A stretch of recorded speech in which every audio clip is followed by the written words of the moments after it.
Hello everyone, Radhe Radhe टोल। Welcome and welcome back to my another study blog. I hope आप सबकी तैयारी बहुत अच्छी चल रही होगी। जो भी इस चैनल पे नया हो, please subscribe the channel and press the bell icon to get the update of my videos. मेरे दिन की शुरुआत होती है वोकैब से, जिसमें मैंने वोकैब करनी स्टार्ट की हैं। वॉल्यूम 1 है नीतू मैम की बुक में, उसमें पीछे जो वोकैब दी हुई है उनको मैंने रिवीजन स्टार्ट किया है।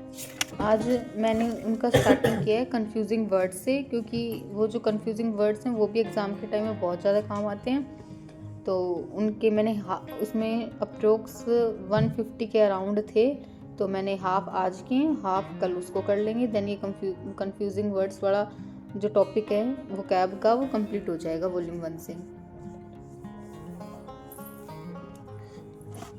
इस बुक से मैंने वो कैब को बहुत ज़्यादा बार रिवीजन किया हुआ है, कम से कम 2 से 3 बार। बट फिर भी क्योंकि किसी ने कहा है कि अच्छे टॉपर्स वगैरह की ये स्ट्रेटजी होती है कि लिमिटेड सोर्स रखो और उसका मल्टीपल रिवीजन करो आप। तो मैंने भी ऐसा ही किया है। मैं बस इस बुक से कर रही हूँ वो कैब को, और वो किरण की जो प्रीवियस ईयर की बुक है वहाँ से वो कैब कर लिए। देन रोज़ जो एडिटोरियल करते हैं वहाँ से जो वो कैब मिलती है उनको याद करते हैं। बस मेरा वोकैब का सोर्स इतना ही है, और ये मेरा वोकैब का जो सोर्स है वो मेरे एग्ज़ाम टाइम में काम भी आता है। ज़्यादा बुक्स परचेज़ करने से अच्छा है कि जितना है उसको बार बार रिवीजन करो, क्योंकि वो जो उतना रिवीजन करोगे वही माइंड में रिटेन हो जाए। सबसे अच्छी बात तो यही है। इसको कंप्लीट करने के बाद मैंने स्टार्ट किया हिस्ट्री। सुबह सुबह का टाइम था, तो सोचते हैं कि चलो जितना हो सके उतना माइंड को रिटेन करवा, चीज़ें रिटेन हो जाएं अच्छे से। देन हिस्ट्री स्टार्ट किए।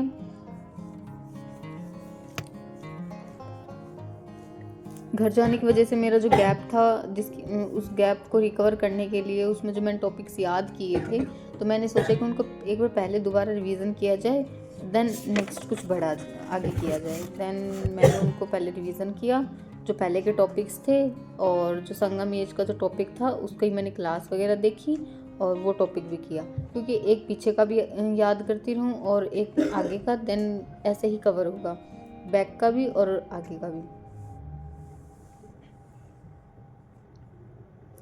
जो भी इस चैनल पे नया हो, उनको नहीं पता हो, तो मेरे जीके के अंदर मैं सिर्फ परमार सर को ही फॉलो करती हूँ। उन्हीं का बैच परचेज़ किया हुआ है, उन्हीं के क्लास नोट्स लिए हुए हैं। क्लास नोट्स मैंने फ्लिपकार्ट से परचेज़ किए हुए हैं, और वो बहुत बेनिफिशियल भी हैं। और जैसा रिज़ल्ट्स, जितने भी रिज़ल्ट आ रहे हैं जिनके भी, उनमें आपको पता होगा कि सब कितना बेनिफिशियल बताते हैं परमार सर के बैच, उसको क्लास नोट्स को भी और बैचेस को भी।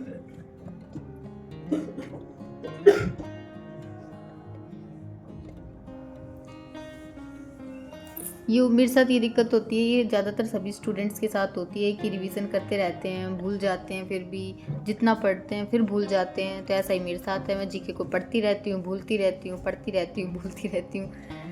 बट फिर भी सोचते हैं कि जितना अच्छा हो उसके रिवीजन करें, काम आता ही है। एग्ज़ाम टाइम में कुछ ऐसे टॉपिक्स होते हैं जिनसे क्वेश्चन फंस जाते हैं, इसलिए सर की मैंने क्लास ली, देन उसको रिवाइज किया।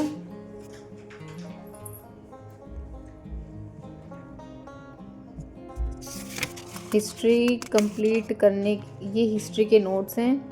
आप भी देख लो, जिनने भी परमार सर से मतलब कोई भी नोट्स नहीं लिए हुए हैं, एक बार आप उसका ब्रीफ देख सकते हैं। देन स्टार्ट किया ग्रामर के अंदर ये जो क्लास नोट्स हैं, इसमें जो वर्ब का टॉपिक है वो बहुत लंबा था, तो उसको कवर करने के लिए मुझे टाइम भी लग गया। और मैं सोचती हूँ कि धीरे धीरे ही कवर करूँ, अच्छे से करूँ, और क्वेश्चन प्रैक्टिस करते हुए चलें, ताकि बाद में ये ना हो कि हाँ इसमें कुछ ये नहीं किया, ये नहीं किया। और रोज़ अपने एक मॉक लगाते रहते हैं, ताकि उससे और अच्छा बेनिफिट मिलता रहे। क्योंकि इसमें वर्ब टॉपिक के साथ साथ जो कंफ्यूजिंग वर्ब्स होती हैं वो भी दी हुई हैं, जिससे कि जो एग्ज़ाम टाइम में जो फिलिंग द ब्लैंक्स वाले क्वेश्चन होते हैं उनमें बहुत काम आता है। 2 नियर वर्ड्स होते हैं, कंफ्यूज हो जाते हैं कि इसका मीनिंग क्या है, इसका मीनिंग क्या है। तो ऐसे करके इसमें बहुत ज़्यादा दिए हुए हैं, जिसको कवर करने में टाइम लग रहा है। तो आज कवर करेंगे, देन कल और कवर करेंगे, देन वर्ब का टॉपिक कंप्लीट हो जाएगा।